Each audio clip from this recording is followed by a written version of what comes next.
quando ele era bem pequeno, mas muito pequeno mesmo, ele tinha um chapéu, um bonezinho de orelhinha, e ele adorava já entrevistar as pessoas. Então ele pedia muito um intercomunicador, ganhou, e ele dava, era bem longa a metragem, então ele andava no quarteirão todo já fazendo reportagem. E quando ele fez o colegial, o ginásio, que é importante dizer, você não sabe quanto nós corremos para encontrar um colégio específico para redator.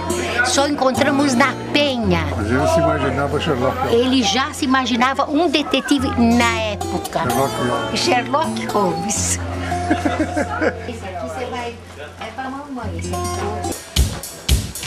O Tognoli, ele mostra um lado mais verdadeiro. A gente entra na modernidade, parece que os princípios básicos mais faltam, que é tipo ética, coragem, honradez e ousadia, e tudo isso o Cláudio tem. Acho que caras como o Tognoli tem que continuar fazendo o que eles fazem, assim, de mostrar um pouco da verdade, um pouco do desabafo de um monte de gente que está silenciosa e que não tem vontade de se expressar, que tem medo de se expressar. E o Tognoli nunca tem medo de nada, é um cara que fala o que pensa.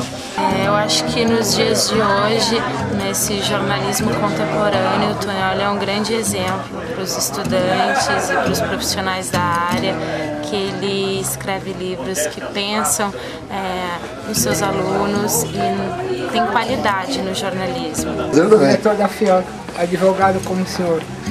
Ninguém é perfeito.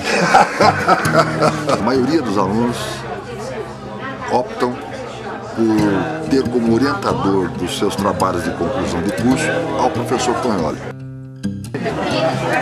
Eu sou fã dele. É mais uma das enormes contribuições literárias e jornalísticas que o nosso querido Cláudio Tognoli entrega às letras, à literatura e ao jornalismo brasileiro.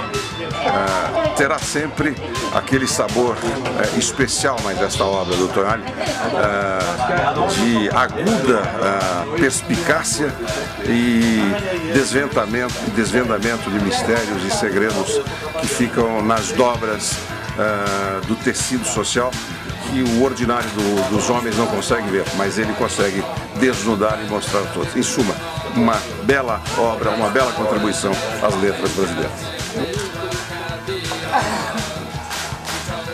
Eu, particularmente, acho o Tognoli um dos repórteres, e ele gosta de ser chamado de repórter, dos mais importantes que eu conheci na minha vida. Jornalista que sai para a luta mesmo e participa dessa luta, de desvendar coisas, de denunciar coisas. Honesto, bom apurador, bom repórter e matéria dele é confiável. Gente, isso daí é tudo. Eu acho que o Cláudio, ele tem a característica mais legal do jornalista, que é ser inquieto, entendeu? O cara não para, o cara está sempre ligado, está sempre atrás de coisas. Diz o Eugênio Butti que o jornalismo é a última trincheira do positivismo, né? E o Tognoli, por suas ligações como discípulo do Timothy Leary e tal, certamente tem um ponto de vista mais de surfista do caos, né? Uma coisa menos escrava da objetividade, dos infográficos, né?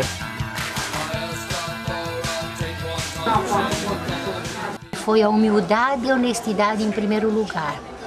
Ele jamais abusou de tudo que lhe foi oferecido. Ao contrário, sempre procurou assimilar dentro da fase da idade as melhores coisas.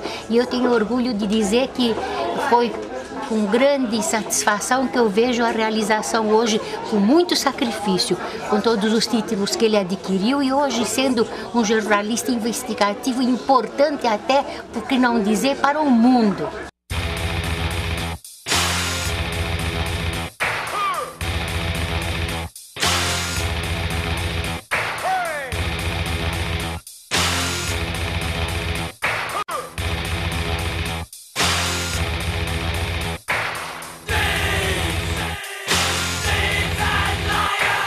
O jornalismo cultural brasileiro, principalmente nos grandes centros, São Paulo e Rio de Janeiro, é uma coisa que para mim dá nojo. Em relação à imprensa atual, eu acho que em relação ao jornalismo cultural, é uma coisa tão lamentável, tão horrível, tão lastimável, que não vale nem a pena a gente gastar mais papel e discussão com isso. Agora, tem coisas boas na imprensa, tem muita coisa ruim também. Agora, sempre teve coisa boa em menor quantidade, coisa ruim em maior quantidade, porque os bons jornalistas são em menor quantidade que os outros. A grande burrada da imprensa nos últimos anos foi tentar acompanhar a velocidade de informação, entendeu? Tentar acompanhar a TV nos anos 90, tentar acompanhar a internet agora nos últimos 10 anos. Muitas vezes acaba fazendo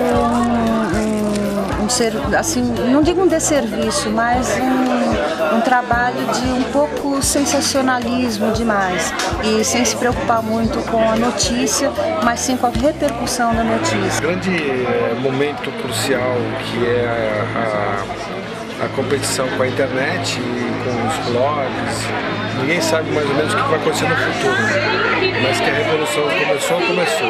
Então é um momento interessante, assim, é um momento que põe a lógica à prova, né? Então eu acho que a imprensa tem que ter um papel importante nesse momento de dar boa literatura, de dar boa informação para quem quer.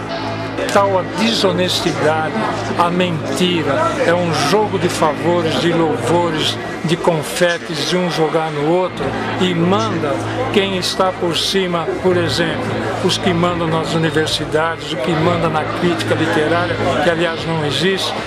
É lamentável, mas a imprensa hoje está num caminho da desinteligência. Estou falando nojo com a palavra mais correta que eu tenho em mim.